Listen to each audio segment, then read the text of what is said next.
Hey guys! Welcome back to my channel Nishkala Shetty. అందరూ ఎలా ఉన్నారు? నేనైతే చాలా చాలా బాగున్నా. మరి ఒక కొత్త వ్లాగ్ తోటి మీ ముందుకొచ్చేసాను. సో, మీరు ఈ థంబ్‌నెయిల్ చూసుంటే మీకు ఆల్రెడీ అర్థమై ఉండొచ్చు ఈ వ్లాగ్ ఏ దాని గురించి అని చెప్పి. ఒకవేళ మీరు నా ఛానల్‌కి కొత్తగా అయినట్లయితే నా పేరు నిష్కల. నేను న్యూజిలాండ్ నుంచి ఇండియాకొచ్చేసాననమాట. 2 ఇయర్స్ నేను న్యూజిలాండ్‌లో ఉన్నాను. అక్కడికెళ్ళిన తర్వాతనే నా యూట్యూబ్ ఛానల్ స్టార్ట్ చేశాననమాట. సో, 2 ఇయర్స్ తర్వాత ఇండియాకొచ్చి ఇప్పుడు 4 మంత్స్ అవుతుంది ఆల్‌మోస్ట్. సో, నాకు అనిపించిన డిఫరెన్సెస్ నేను న్యూజిలాండ్‌కి, ఇండియాకి చూసిన డిఫరెన్సెస్ లేకపోతే వర్క్ కల్చర్ కానీ, ఏదైనా గానీ నేను ఏమేమి స్పాట్ చేశాను అని చెప్పి ఈ వ్లాగ్‌లో నేను చెప్పబోతున్నా. ఖచ్చితంగా మీరు ఎంజాయ్ చేస్తారు. చాలా చాలా ఫన్నీ డిఫరెన్సెస్ అనుకోవచ్చు. కొన్నేమో ఎక్స్‌పెక్టెడ్ డిఫరెన్సెసే అనుకోవచ్చు. So, let's get started. Okay. First difference వచ్చేసి ఇంటర్నెట్ అండ్ మొబైల్ డేటా. అక్కడికెళ్ళిన తర్వాత నేనైతే $20 మంత్లీ ప్లాన్ అనమాట. అంటే $20 అంటే మన కరెన్సీలో ₹1000 ఓకే. సో, $20 ప్లాన్ ఏపిచ్చుకుంటే 1 మంత్‌కి 1.5 జీబీ. ఒకవేళ బయటికెళ్తే మోస్ట్‌లీ వైఫైయే యూజ్ చేయాలి. లేదు అంటే బయటికెళ్ళాము అనంటే 1.5 జీబీ. సో, ఇది సిమ్స్ అకార్డింగ్ ఉంటదనమాట. మనం వేరే సిమ్స్ తీసుకుంటే మాత్రం వాళ్ళ ప్లాన్స్ డిఫరెంట్ ఉంటాయి. నేనైతే ఆహ్, ఏ ఏ సిమ్ అది? ఏ సిమ్ అది? 2 డిగ్రీస్ అయితే తీసుకున్నా. 2 డిగ్రీస్ ఈ ప్లాన్ అనమాట. ఇక్కడ ఇండియాలో ఒక్క రోజుకి 1.5 జీబీ మనం యూజ్ చేస్తాం గదా! అదైతే సరిపోతుండే. ఇంకా వైఫై కావాలి మంచిగా చూస్తాం నార్మల్‌గా. అక్కడ మంత్‌కి 1.5 జీబీ అదైతే పెద్ద షాక్ అనే చెప్పాలి నాకైతే. ఎలా యూజ్ చేసేదాన్నో ఏమో! కానీ 2 డిగ్రీస్‌లో ఏమవుతుండే అంటే ప్రతి ఒక్క రోజు 1 హార్ ఫ్రీ డేటా వచ్చేది. అలా చేసేదాన్ని. సో, అదొక పెద్ద డిఫరెన్స్. మొత్తం మనీ మన మొబైల్ డేటా ప్లాన్స్‌కి పోతాయన్నమాట. So, this is the first పిచ్చి డిఫరెన్స్ నాకు. ఓకే. సెకండ్ డిఫరెన్స్ వచ్చేసి బీచెస్ అండ్ సన్‌బర్న్. నేను పుట్టి పెరిగిందంతా హైదరాబాద్, తెలంగాణలో. సో, వైజాగ్ వాళ్ళు గాదు. కాకపోతే మనం మోస్ట్‌లీ బీచ్ ఉన్న ఏరియాలో పెరగలేదనమాట. నేనైతే అసలు పెరగలేదు. చిన్నప్పటి నుంచి బీచ్ అంటే అంత ఇష్టం. హైదరాబాద్‌లో ఓషన్ పార్క్ వెళ్ళేదాన్ననమాట మమ్మీ వాళ్ళతోటి. కనీసం బీచ్ వైబ్స్ అన్న వచ్చేవి. ఆర్టిఫిషియల్‌వని తెలుసు. కానీ న్యూజిలాండ్‌లో ఎళ్ళిన తర్వాత బీచ్ పిచ్చి పట్టింది. ప్రతి 7 కిలోమీటర్స్‌కి ఒక బీచ్ ఉంటదనమాట అక్కడ. ఎందుకంటే అదొక ఐలాండ్ కదా! మొత్తం సరౌండెడ్ బై మొత్తం వాటరే ఉంటదనమాట. మొత్తం బీచెస్ ఎక్కడ పోయినా అక్కడ బీచ్ ఉంటది.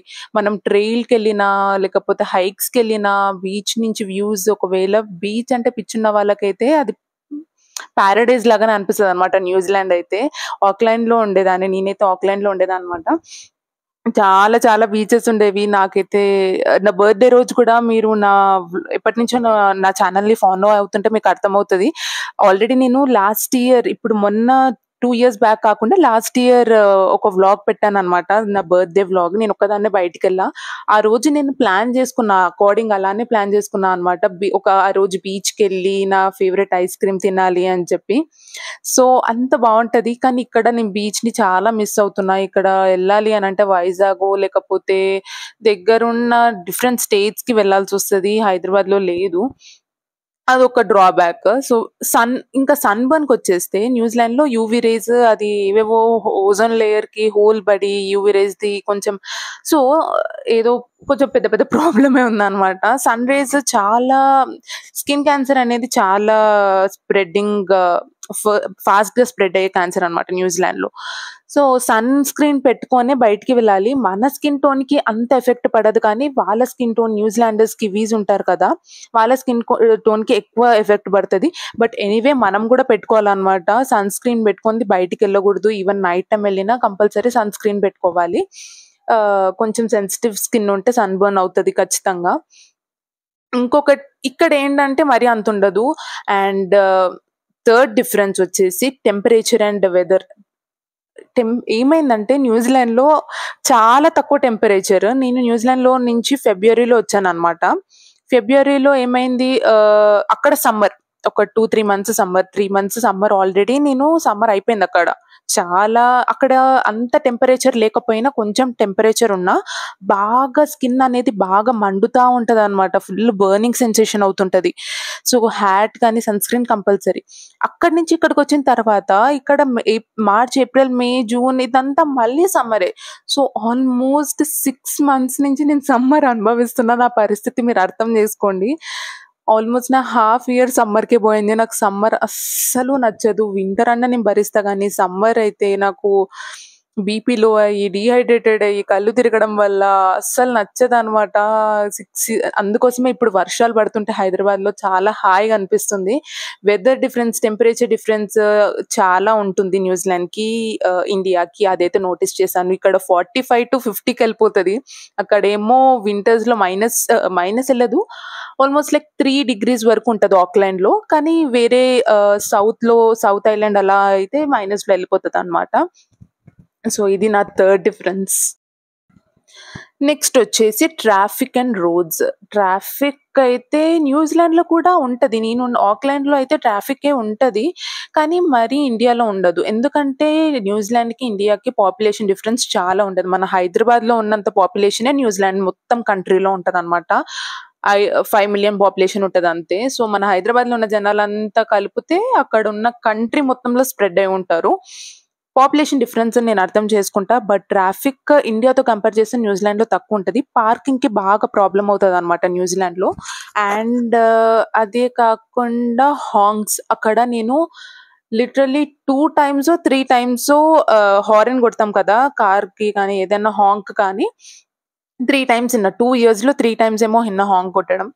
ఇక్కడ ఇండియాలో యాక్చువల్‌గా ముందు చాలా ఉండేది. బాగా ఊరికే కొట్టేవాళ్ళు హార్న్. కానీ ఇప్పుడు చాలా చేంజ్ అయింది యాక్చువల్‌గా. ఇప్పుడు క్వైట్‌గానే అనిపిస్తుంది. నేను చాలా అనుకునేదాన్ని. కానీ ఎయిర్‌పోర్ట్ నుంచి దిగి వచ్చిన తర్వాత ఇంటికెళ్ళేటప్పుడు హైదరాబాద్ నుంచి తాండూరుకెళ్ళేటప్పుడు కార్‌లో ఎళ్ళినాం గదా! నేనెళ్ళిన కార్‌లోనే ఆ డ్రైవర్ ఊరికే అక్కడ ఏం లేకుండా డింగ్ డింగ్ డింగ్ డింగ్ అని హార్న్ కొడుతున్నాడనమాట. ఏంటి అసలేం లేకుండా ఎందుకు కొట్టాలి అని. అండ్ ఇంకొకటి అక్కడ మన దగ్గర ఏంటి అనంటే కౌస్ గానీ, పిగ్స్ గానీ, గోట్స్ గానీ అన్నీ రోడ్స్ మీద తిరుగుతా ఉంటాయన్నమాట. మంచిగా ఫ్రీగా స్వేచ్ఛగా తిరుగుతుంటాయి. కానీ న్యూజిలాండ్‌లో షీప్ చూడాలన్నా, చూడాలన్నా ఔట్‌స్కట్స్‌లో వెళ్ళాలి, ఫార్మ్స్‌లో వెళ్ళాలి. ఇక్కడ ఆవులు అవి అడ్డమొస్తాయి కాబట్టి హార్న్ కొడితే ఒక అర్థం ఉంటది. కానీ తాండూరులో మా ఇంటి ముందల లారీస్ ఎళ్తూ ఉంటాయన్నమాట. అక్కడేముండవు ముందు. కానీ టీంటి టీంటి టిటి టీంటి టి టీంటి అని అలా కొడతానే ఉంటారు. నాకైతే చాలా కోపమొస్తది అలా చేస్తే. బట్ ఈవెన్ దో నేనైతే 2 ఇయర్స్ బ్యాక్‌కి ఇప్పటికి ఇండియాలో చాలా డిఫరెన్స్ చూసాను. హాంక్ అనవసరంగా కొట్టడం మాత్రం చాలా తగ్గిపోయింది. ఇది ఇంకొక డిఫరెన్స్. నెక్స్ట్ డిఫరెన్స్ వచ్చేసి ఎన్వైర్న్‌మెంట్ ఇంకా క్లెన్లీనెస్. అండ్ ఇది కూడా చెప్పాలి న్యూజిలాండ్ చాలా నీట్‌గుంటది. అండ్ ఇండియా కూడా మనం ఉండే ఏరియాని బట్టి ఇప్పుడు సపోజ్ హైదరాబాద్‌లో కూడా మనము జూబ్లీ హిల్స్, బంజారా హిల్స్ లేకపోతే డిఫరెంట్ ఏరియాస్‌లో కొన్ని ఏరియాస్‌లో నీట్‌గానే ఉంటది. కొన్ని ఏరియాస్‌లో ఉండదు. బట్ ఇండియా చాలా మంది ఫారినర్స్‌కి ఇండియా నీట్‌గుండదు అని ఉంటుంది. కానీ ఇప్పుడు అవేర్‌నెస్ వీడియోస్ కూడా వస్తున్నాయి. ఎంత నీట్‌గుంటుందో కూడా చూపిచ్చారనమాట. ఏంటంటే ఇంకా కొంచెం రూల్స్ ఇండియాలో పెడితే ఆహ్, ఇంకా నీట్‌గుంటది. యాక్చువల్‌గా ఇప్పుడు చాలా చేంజ్ అయ్యారు ఇండియాలో. ఎట్లా చాలా మంది ప్లాస్టిక్ ర్యాపర్స్ కానీ వాళ్ళ బ్యాగ్స్‌లోనే పెట్టుకుంటున్నారు. మేమైతే కాలేజ్ నుంచే మేము దాన్ని ఫాలో అయ్యేవాళ్ళమనమాట. ఏ చెత్తనో రోడ్ మీద పాడేసేవాళ్ళం కాదనమాట. జస్ట్ మా బ్యాగ్‌లోనే పెట్టి తర్వాత డస్ట్‌బిన్‌లో పడేసేవాళ్ళం.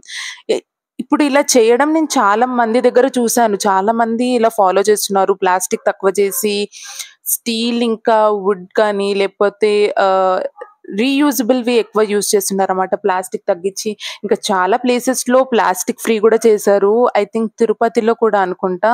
అరుణాచలమో I have no idea. But I am not sure. But ఒక దగ్గర అలా చేస్తున్నారన్నమాట. ఇవి చూసాక నాకు చాలా హ్యాపీ అనిపించింది.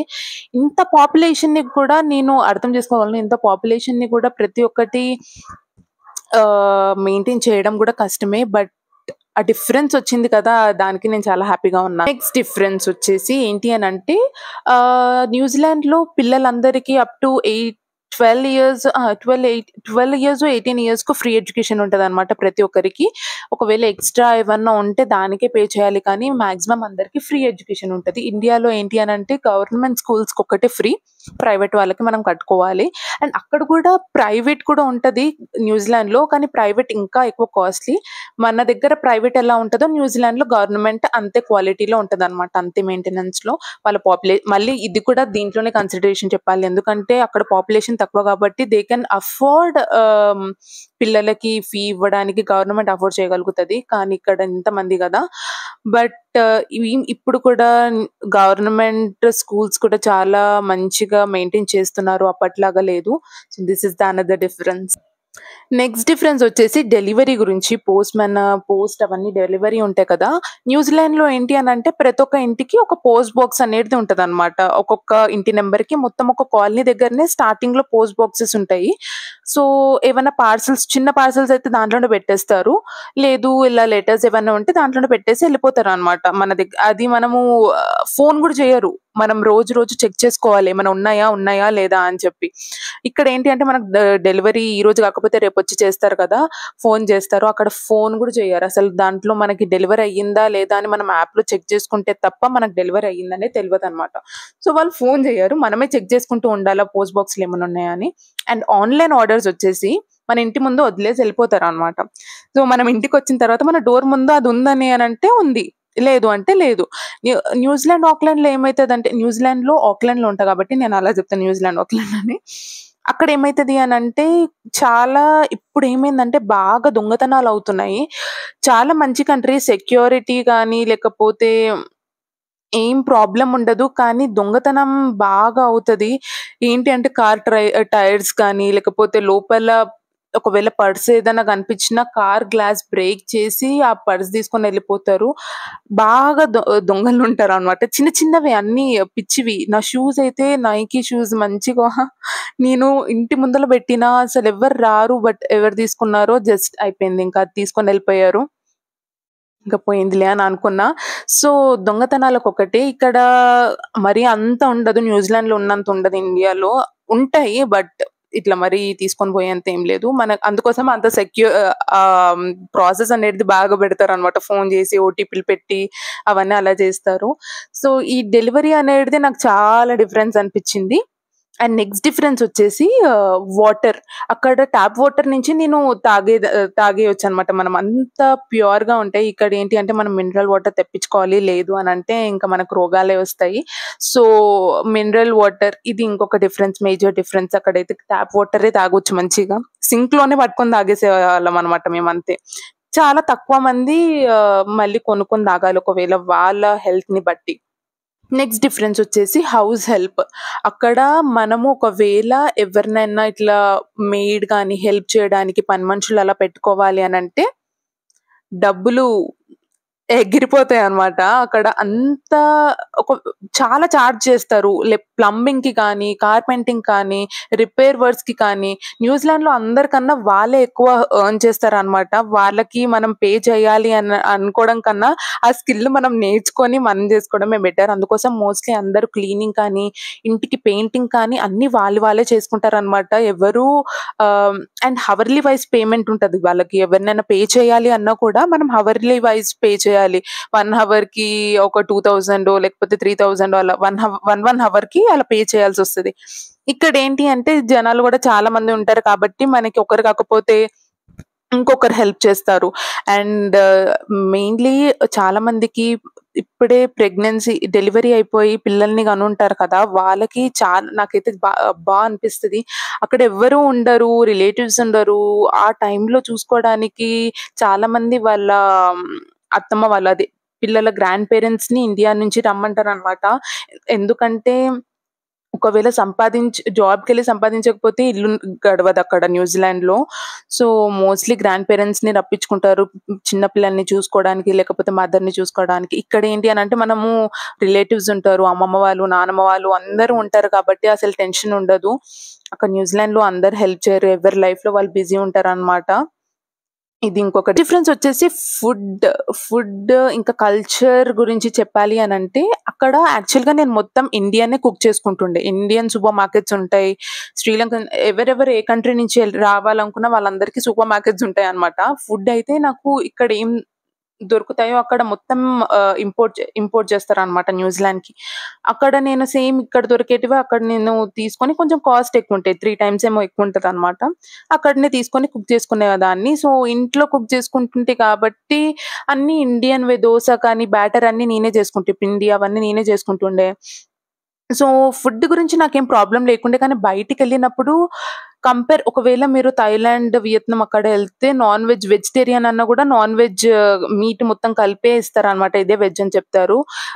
కానీ న్యూజిలాండ్‌లో వాటితో కంపేర్ చేస్తే న్యూజిలాండ్ చాలా బెటర్. కానీ బయట తినాలి అంటే వెజ్ దొరకడం చాలా కష్టం. నేను ఎగ్ తింటా. వెజిటేరియన్ అండ్ ఎగిటేరియన్ అనుకోండి. సో, మీట్ తినననమాట. ఒకవేళ బయట తినాలి అనంటే చాలా కష్టమయ్యేది. వెరైటీస్ ఎక్కువుండవనమాట. ఎక్కువ మీట్ లేకపోతే వాళ్ళు తినేవి అలా నాన్ వెజ్‌లోనే ఎక్కువ ఆప్షన్స్ ఉండేవి. సో, అది ఇంకొక డిఫరెన్స్ నేను చూసా. ఇక్కడైతే ప్లెంటీ ఆఫ్ వెరైటీస్. ఇప్పుడు నేనుండే స్ట్రీట్‌లో ఫుడ్ స్ట్రీట్ ఇక్కడ హైదరాబాద్‌లో. బయటికెళ్ళి నీకేమన్నా గావాలి అనంటే ఒక 100 వెరైటీలుంటాయనమాట. ఏమన్నా తెచ్చుకోవచ్చు. అక్కడ బయటికెళ్ళి డెలివరీ చార్జెస్ ఆన్‌లైన్ ఆర్డర్ పెట్టుకోవాలనుకున్నా ఆల్‌మోస్ట్ లైక్ 2,000-3,000 అవుతదనమాట ఈజీగా. ఈజీగా అవుతది. అంత కాస్ట్ జస్ట్ ఒక పూట తినడానికే. నేను పారడైజ్ నుంచి బిర్యానీ తెచ్చుకునేదాన్ననమాట. సో, ఆ బిర్యానీ కాస్ట్ రూ. 1,000 ఉండేది. సో, కడుపు నిండా తినొచ్చు. కానీ డెలివరీ చార్జెస్ అవన్నీ కలిపి ఒక 1,500 2,000 అయ్యేది. ఆహ్, అదనమాట సంగతి. సో, ఒకవేళ ఎళ్లి ఓపిక ఉండి తెచ్చుకుంటే బెటరే. కానీ ఆన్‌లైన్ గానీ, లేకపోతే బయటికెళ్ళి తినాలి అని అనుకుంటే big no in New Zealand. India is the best for food and options. ఇంకా లాస్ట్ డిఫరెన్స్ చెప్తాను. టెంపుల్స్ కానీ, ఫెస్టివల్స్ కానీ వాటి గురించి. సో, ఫెస్టివల్స్ ఏంటి అనంటే యాక్చువల్‌గా ఇప్పుడు మన ఇండియాలో మనమేం ఫెస్టివల్ సెలబ్రేట్ చేసుకుంటామో దానికి హాలిడేస్ వస్తాయి కదా! సో, న్యూజిలాండ్‌లో కూడా అలానే అనమాట. వాళ్ళ ఫెస్టివల్స్ ఒక రెండో, మూడో ఉంటాయి అంతే. అండ్ హాలిడేస్ వచ్చేసి ఇయర్ మొత్తంలో 12 రోజులండి. 12 రోజులు అంతే. 12 డేస్ హాలిడేస్ వస్తాయి. అవి ఎప్పుడొస్తాయా? వీకెండ్ సాటర్‌డే, సండే హాలిడే ఉండేదనమాట. టీచర్‌ని కాబట్టి సాటర్‌డే, సండే హాలిడే. అండ్ న్యూజిలాండ్‌లో మోస్ట్‌లీ అందరికి సాటర్‌డే, సండే హాలిడే ఉంటది. లేదు అంటే వీక్లీ 2 డేస్ ఎవరికైనా ఆఫ్ ఉంటది. పార్ట్ టైమ్ చేయకుండా నార్మల్‌గా పర్మనెంట్ జాబ్ అయితే. ఇంకా లాంగ్ వీకెండ్ వచ్చిందంటే ఇంక అది మాకు దసరా హాలిడేస్ లాగానే. ఒక 1 వీక్ 10 డేస్ హాలిడేస్ వచ్చినట్టే అనిపిస్తుండే న్యూజిలాండ్‌లో. సో, నాకు తెలిసి ఈ వీకెండ్ లాంగ్ వీకెండ్ అనమాట మాతరికి. న్యూజిలాండ్ న్యూ ఇయర్ అనమాట మాతరికి అనంటే. సో, అది ఇయర్ మొత్తంలో 12 రోజులు. ఇక్కడ ఇండియాలో ఆగస్ట్ మంత్‌లో ఆ మంత్‌లోనే నాకు 12 రోజులొచ్చేస్తాయి. నేను టీచర్‌లాగా వర్క్ చేస్తా కాబట్టి పబ్లిక్ హాలిడేస్ అన్నీ మాకు హాలిడేస్. దసరాలో 2 వీక్స్ ఇస్తే 1 వీక్ మాకు హాలిడేస్ ఉంటాయి. పిల్లలకి 2 వీక్స్ హాలిడేస్ ఉంటాయి. అట్‌లీస్ట్ మాకు హాలిడేస్ ఉంటాయి. ఇక్కడ చాలా హాలిడేస్. అక్కడైతే అసలు 12 రోజులు ఇయర్ మొత్తానికి అనంటే ఏందిరా బాబు అని అనుకునేదాన్ననమాట నేనైతే. అది ఇంకొక పెద్ద షాక్ అక్కడ. కానీ ఇక్కడికొచ్చిన తర్వాత నాకెంత హ్యాపీగా ఉందో. మంచిగా ఎవ్రీ 2 వీక్స్‌కో, 1 వీకో నేను తాండూరుకెళ్ళిపోయి అమ్మ వాళ్ళతోటి టైమ్ స్పెండ్ చేసి మళ్ళీ ఒక 2 గంటల్లో మళ్ళీ వచ్చేస్తా అనమాట. ఇది. సో, ఇది నేను నాకు డిఫరెన్సెస్ అనిపించినది ఇవన్నమాట. మీకు వీటిలలో ఏది తెలియని విషయం అని అనిపించింది, ఏది మంచిగా అనిపించిందో కామెంట్ చేయండి. సో, ఈ వీడియో మీకు నచ్చినట్లయితే please don't forget to like, share and subscribe to my channel Nishkala Shetty. Bye. See you guys in the next video.